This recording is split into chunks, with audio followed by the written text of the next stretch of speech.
mental battle because you really want to go fast and really like, hey, I want to get there as fast as possible, but you kind of got to like, okay, slow it down a little bit, you know. There's a lot of strategy to the race in that aspect. You just don't go out and just drive. You got to think a lot about what you're doing and how you're going to do it.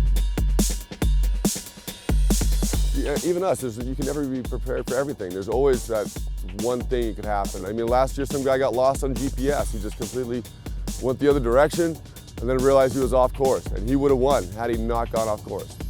Some guys drive it solo too, which I think is crazy, but with the co-driver, like if we get stuck, let's say if we're on an obstacle, we're stuck and we have to winch, I have to hop out, get the winch ready, find a good winch point. Pretty much any duty that's not driving is my duty. That's pretty much how that works out. Halfway through his second lap out of 3 laps, and the third lap's the most vicious. So even though there's 20 guys ahead of him now, just because of how many people brake, he's already, if he just keeps his rig together, he should be 10 to 15 in regards to placement. If he's able to pick up the pace, he's got a shot at top 10.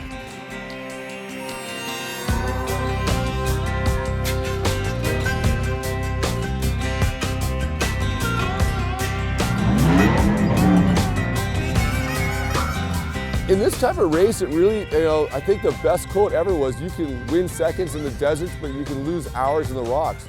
Slow and steady wins the race. I mean, there is a lot of truth to that, It's very technical. You have to know where your car is going to be, what your car is capable of. Some guys don't have that experience because either they don't live in an area where there are rocks, or they just simply don't do it very often. A lot of guys think that they can just power out of something by, throttle out, but that usually gets you in trouble.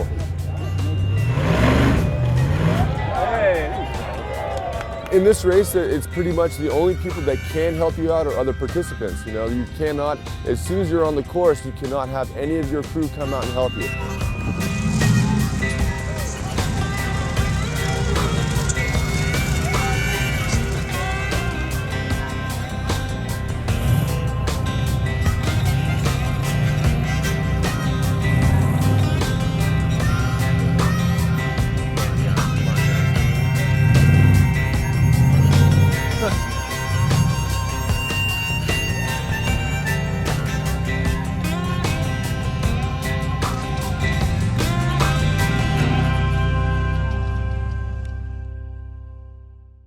Next up on Drive. We've been standing here for the last 3 hours waiting for John and Cliff to come in. We simply don't know where they are.